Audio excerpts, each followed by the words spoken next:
Assalamu alaikum wa rahmatullahi wa barakatuhu.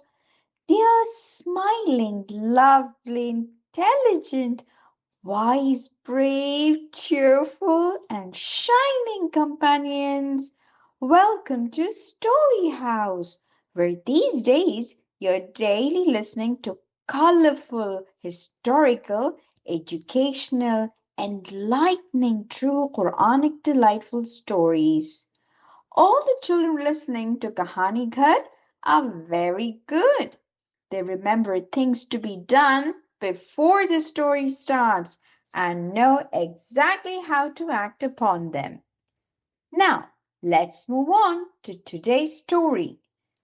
Today, we bring to you another story from the 8th juz titled The Terrifying Storm. When did this terrifying storm come? How did it come? And what happened next?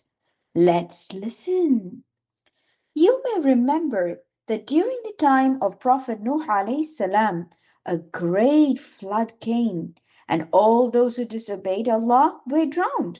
However, Prophet Nuh alayhi salam and the believers who followed him were saved by Allah. When the flood waters receded and the land dried up, these believers spread out and settled in different regions of the world. Some of them settled in the Ahqaf region in Arabia. It is said that these people were the descendants of Sham, the Muslim son of Prophet Nuh alayhi salam. Ahqaf was located in the south of Arabia, north of Oman. At that time, the region was lush and fertile. The descendants of those who settled there were blessed with abundance by Allah. As time passed, their population increased and they became a powerful nation. In the Quran, this nation is referred to as the people of Ad. Within 400 to 500 years, this nation advanced so much that they expanded beyond their homeland, Ahqaf, into distant lands, overpowering weaker nations. Their empire spread from Oman to Yemen. The people of Ad were physically strong, healthy, and powerful. They were so tall and well built that no other nation could compare to them. The land they inhabited was highly fertile, with abundant springs, countless rivers, streams, and canals. Rainfall occurred as needed, ensuring their prosperity. These people were skilled in farming, and their lands were covered in lush green fields that produced various grains and vegetables in abundance. Beautiful gardens were scattered throughout the land, making it resemble a paradise.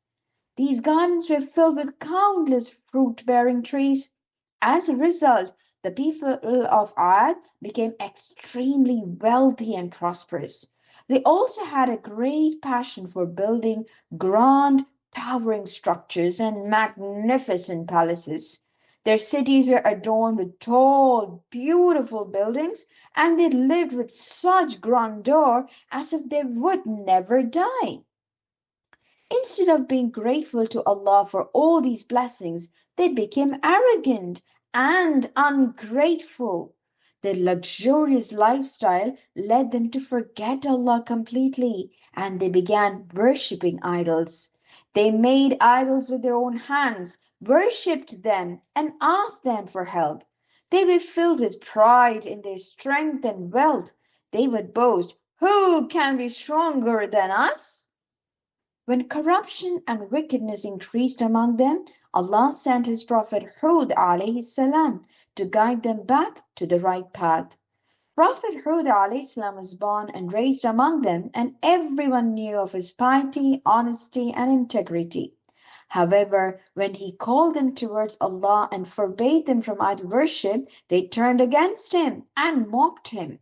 Despite their insults and hostility, Prophet Hud alayhi salam remained patient and continued to guide them with love and kindness.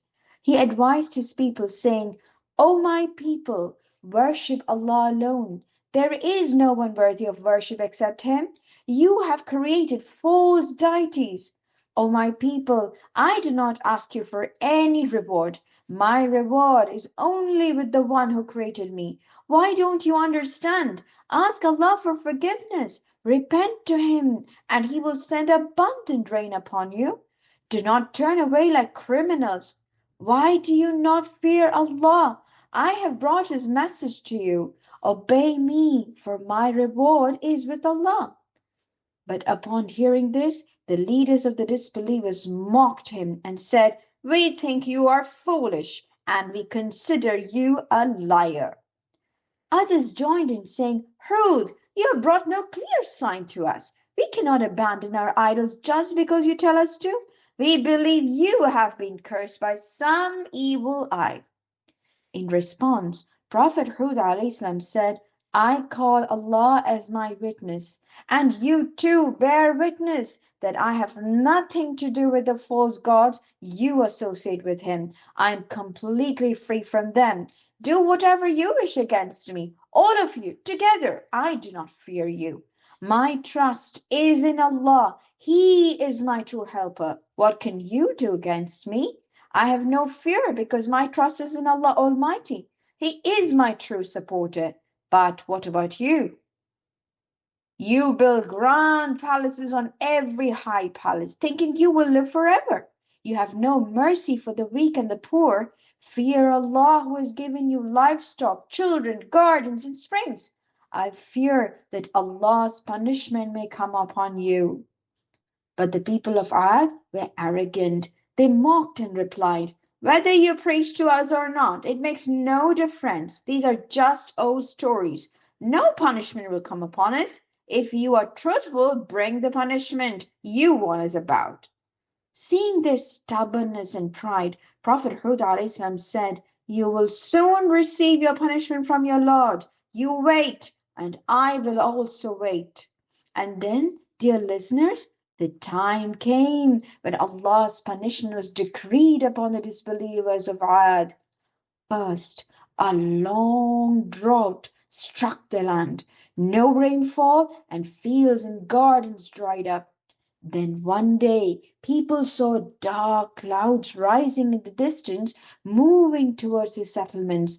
Seeing these clouds, they became happy, thinking that rain was finally coming to end their suffering. But they didn't know that what they saw were not clouds, but a terrifying storm.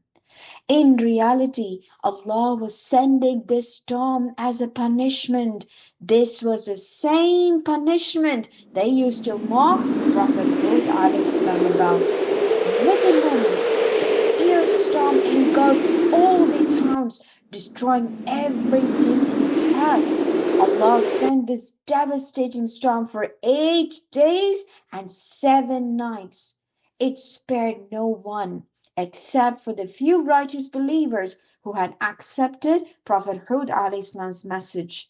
The magnificent palaces, fortresses, houses, and idol temples were completely destroyed. Huge trees were uprooted and scattered far away. The mighty people of Ad, who once boasted of their strength, were reduced to nothing. They fell like lifeless trunks of palm trees. Prophet Hud and his followers had already left the region obeying Allah's command before the storm arrived. After they left, the once prosperous cities of Ad were completely wiped out. Today, the land where they once lived is a vast, terrifying desert known as the Desert of Ahqaf. There is no greenery, no water, only scorching hot winds. The winds are so fierce that any human or animal that enters is buried under the fine sand, disappearing forever. Looking at this barren desert, one can never imagine that it was once so green and fertile that people called it paradise. Displeasing Allah is a terrible thing. When Allah is pleased, He gives everything. But if someone angers Him, they will never find peace anywhere. May Allah protect us from His wrath and guide us to always please Him. That's all for today. Next time, we'll bring you another new story, inshallah. Remember to pray for yourself and all Muslims after every prayer. Assalamu alaikum wa rahmatullahi wa barakatuhu.